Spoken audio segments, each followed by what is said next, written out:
Salut à tous, nouvelle question-réponse aujourd'hui. Donc aujourd'hui, on va répondre à la question. Alors, j'ai pas noté le prénom parce que c'était anonyme, mais c'est une question sur la musculation à 50 ans. Donc bon, si vous voulez me poser vos questions avant de démarrer, sachez que vous avez un espace dédié à ça, soit en commentaire, soit directement via le formulaire anonyme que vous retrouverez dans la description. Sinon, vous pouvez également me retrouver tous les mardis matins à 8 heures dans un podcast qui s'appelle La Pause Fitness, donc c'est mon podcast, hein, que vous pouvez retrouver sur toutes les bonnes plateformes de podcast, iTunes, machin, etc. Enfin, Apple Podcast, on appelle ça Apple Podcast maintenant, Spotify et compagnie. Et également, tous les dimanches à 10 heures, vous retrouverez des cours pédagogiques sur l'entraînement, la nutrition, tout ce qui tourne autour de la musculation, du fitness, directement sur mon site. Donc tout ça, c'est linké dans la description et on démarre tout de suite pour la question du jour. Donc conseil pour la perte de poids malgré une routine sportive. Bonjour, j'ai 50 ans, je mesure 1,63 m pour 58 kg et j'ai un peu de ventre malgré mes séances régulières de cardio, musculation et gainage. Je ne parviens pas à perdre du poids. Aurais-tu des conseils pour m'aider? Alors 1,63 m, 58 kg, donc plutôt petit gabarit. Donc, alors tu m'as pas précisé si tu étais un homme ou une femme. On pourrait avoir tendance à penser que tu serais plutôt une femme. Donc malgré mes séances régulières de cardio, musculation et gainage, je ne parviens pas à perdre du poids. Euh, alors là, dans la dimension, comment dire, juste de la question, on ne parle pas de nutrition. C'est-à-dire que, je le répète très souvent dans mes vidéos, les gens ont souvent tendance à surenchérir sur les domaines qui leur semblent plutôt confortables. C'est-à-dire qu'une personne très sportive va voir le monde, la perte de poids, la prise de masse musculaire, etc., sous l'angle du bon programme. Une personne qui va être plutôt fainéante sur le sport, mais plutôt, on va dire, motivée, dynamisée par des approches nouvelles de la nutrition, va plutôt se renseigner sur les dernières méthodes de nutrition, sur les derniers bouquins qui sortent à la mode, sur les régimes, etc. Et donc, on a toujours tendance à aller un peu dans le sens de nos intuitions, on va dire. Ce qui est un problème. Moi, je pense qu'il faut, au contraire, surtout quand on stagne, ne pas surenchérir sur quelque chose que l'on fait déjà, parce que ce que tu fais, si tu fais déjà de la musculation, du gainage, du cardio, on va dire que tu coches déjà pas mal de cases. Je pars du principe que tu fais correctement les choses. Je pars pas du principe que tu fais 1 ou 2 séances par semaine, hein. Je pars du principe que tu en fais au moins 5 et que les 2 jours restants, tu essaies de te bouger. Donc déjà, ça c'est la première chose. Si tu augmentes ou tu optimises ton entraînement, tu as peu de chances que ce soit significatif si tu as encore beaucoup de gras à perdre. Par contre, certainement que ta nutrition est désastreuse. Pourquoi? Parce que si tu as encore du gras, malgré gainage, musculation et cardio, c'est forcément, et que ton but était de perdre beaucoup de gras, c'est que forcément au niveau de la nutrition, il y a quelque chose qui ne va pas bien. L'âge ne rentre pas en ligne de compte ici. C'est-à-dire que l'âge, c'est comme pour le mec la dernière fois de 30 ans qui me disait est-ce qu'à 30 ans ça sert encore à quelque chose de se mettre à la musculation. Il y a un effet nocebo de se penser vieux en fait, je pense. Enfin c'est pas je pense, j'en suis sûr même. Il y a eu des études qui l'ont montré. Je sais plus qui en parlait d'ailleurs dans une vidéo. Enfin c'est une conférence, hein, c'est pas une vidéo YouTube populaire, hein, ça serait une conférence qui expliquait qu'ils avaient fait, je crois que c'est Pierre-Marie Liédot, ils avaient fait faire des tests à des groupes de personnes du même âge, donc un âge moyen, donc des adultes moyens entre 30 et 50 je crois, et il leur avait fait regarder soit des vidéos, des choses, etc. Enfin, fait faire des tests qui les faisaient se rendre vieux ou plutôt jeunes. Donc, par des tests, par des questionnaires et puis des images. Et en fait, ils ont observé en les filmant à la sortie du test que ceux qui avaient vu des contenus qui les vieillissaient avaient tendance à avoir le dos plus voûté, de marcher plus lentement, etc. À l'inverse, ceux qui avaient vu des contenus plus dynamiques, plus rajeunissants, avaient eu tendance à ressortir de là plutôt énergiques et plutôt dynamiques, on va dire, en se redressant.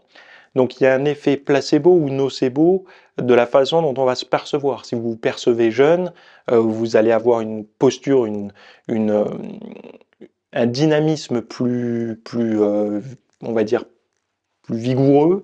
Et si vous êtes, si vous vous pensez déjà vieux, donc typiquement, si dans votre tête vous vous dites, est-ce que c'est pas trop tard à mon âge, c'est que déjà vous avez la posture nocebo, la posture qui va vous faire du mal et ralentir vos progrès. D'ailleurs, j'ai filmé un cours qui sortira pas ce dimanche, si vous me regardez à la sortie, mais celui d'après, sur le poids de l'esprit sur la balance.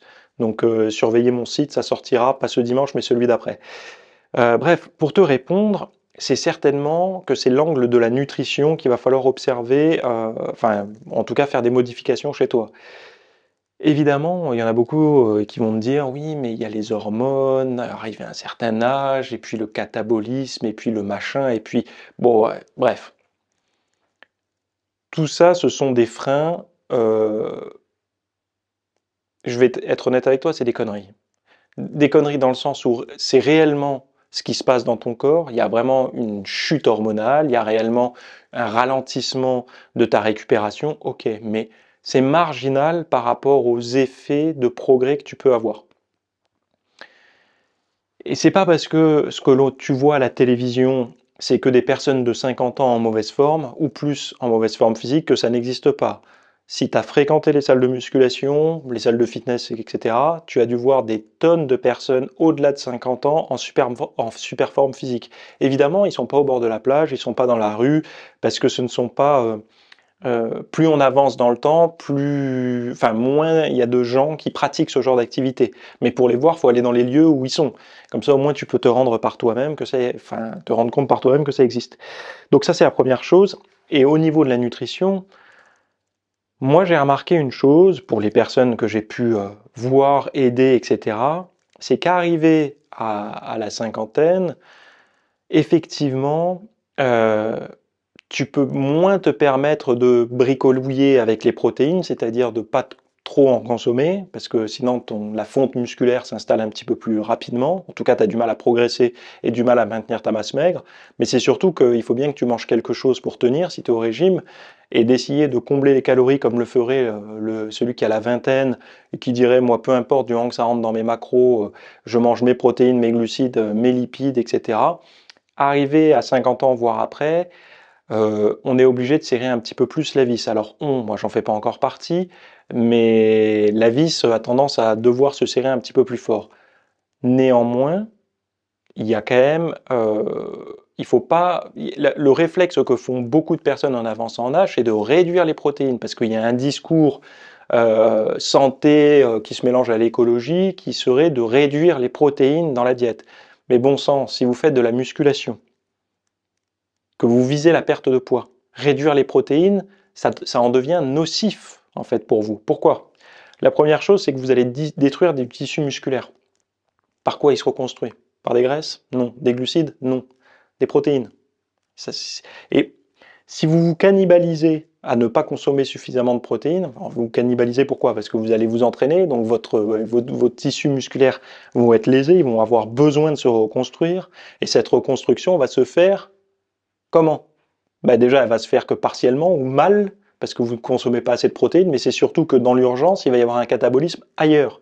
Donc il y a un catabolisme, c'est quoi? C'est que vous allez aller chercher de quoi nourrir le muscle lésé ailleurs dans votre corps, mais pas ailleurs dans votre gras par exemple, ça serait trop beau, mais plutôt dans votre tissu musculaire. Donc vous allez, pour construire du muscle, vous allez en détruire ailleurs, ce qui est quand même bizarre et ça marche pas, hein. Je vous le dis honnêtement, sur le moyen long terme, vous ne prendrez pas par exemple des biceps si vous mangez pas de protéines en pensant que vous allez cataboliser vos cuisses, hein. Ça marche pas comme ça serait trop bien, on pourrait rééquilibrer un physique super rapidement. Ça ne se passe pas comme ça. Donc au niveau nutrition, euh, toi qui as dépassé les 50 ans ou qui a 50 ans, t'as pas grand chose de différent à faire qu'un régime de sèche, tout simplement. Donc ça veut dire quoi? Moi, mon point de vue, c'est qu'une sèche, c'est modéré en protéines, donc tes besoins en tant que sportif ou sportive, par rapport à ton poids de corps entre 1,8 g et 2 g par kilo de poids de corps et par jour pour la musculation, pour les sports de force, on va dire. Deuxième chose, au niveau des lipides, de pas trop les descendre, donc 1 gramme par kilo de poids de corps et par jour. Le reste, pour atteindre ton total calorique de sèche, donc de perte de poids plutôt, pour pas faire d'abus de langage, ça sera des glucides. Ces glucides devraient être composés essentiellement de légumes, de fruits, de légumineuses, à la limite, de patates douces un petit peu, mais on évitera les féculents comme le riz, les pâtes, même complets et tout ça. Pourquoi? Parce que si déjà tu as du mal en pensant bien faire les choses, c'est que tu n'as pas une nature à perdre facilement du gras. Donc si tu t'amuses à consommer des féculents un peu lourds, un peu denses, tu auras du mal à perdre du poids. Je sais qu'il y aura plein de personnes qui diront l'inverse de ce que je te dis. Sauf que si tu veux vraiment qu'il y ait des effets significatifs sur ton tour de taille, essaye ce que je te dis là. Tes glucides, essaye que ça vienne plutôt des légumes, un peu des fruits, des légumineuses. Tu verras au début, tu ballonneras un petit peu, c'est normal parce que tu n'es pas habitué à consommer autant de fibres, mais ça se passera très bien sur le court moyen terme. De toute façon, un régime, ça a une durée limitée dans le temps. C'est pas un régime de toute une vie. Et puis n'oublie pas une chose surtout, c'est qu'on a su se nourrir avec ce genre d'alimentation et être en vie aujourd'hui pour en discuter tous les deux, là, plus ou moins. Donc c'est pas que c'est si nocif que ça, de manger des produits entre guillemets naturels, puisque ce dont je viens de te parler là, ce sont que des produits que tu pourrais trouver à l'état quasiment brut dans la nature. Bon, je suis pas pour un retour aux sources, hein. C'est juste que j'essaye de remettre un petit peu l'église au milieu du village, parce que beaucoup de personnes, ils tirent la sonnette d'alarme avec les glucides, oh là là, c'est quoi, il faut en manger plein. On est en train de vivre un espèce de retournement de situation où vu que les régimes pauvres en glucides étaient très à la mode, vous savez ce que c'est pour faire du clic sur Internet, c'est de toujours prendre un truc qui est à la mode et de dire l'inverse en fait, hein. Et là en ce moment on a un petit renversement où il y en a beaucoup qui disent finalement il faut manger plein de sucre. C'est sur votre argent, hein. Enfin ils font de l'argent sur votre santé, je vous le dis juste comme ça, voilà, bref. Donc la semaine prochaine on parlera de l'efficacité des séries de pompes étalées dans la journée. Je crois qu'on en a déjà parlé, mais si j'en ai déjà parlé, on verra si je la fais ou pas cette vidéo. Donc voilà, n'hésitez pas. Ah oui, aussi, avant de terminer, j'ai fait une vidéo exprès sur l'espace VIP avec un programme pour les personnes de plus de 50 ans. Donc si ça intéresse, allez voir les notes dans la description de cette vidéo. Vous aurez le lien pour y accéder directement. Voilà. On se retrouve la semaine prochaine pour une nouvelle question. Bye bye.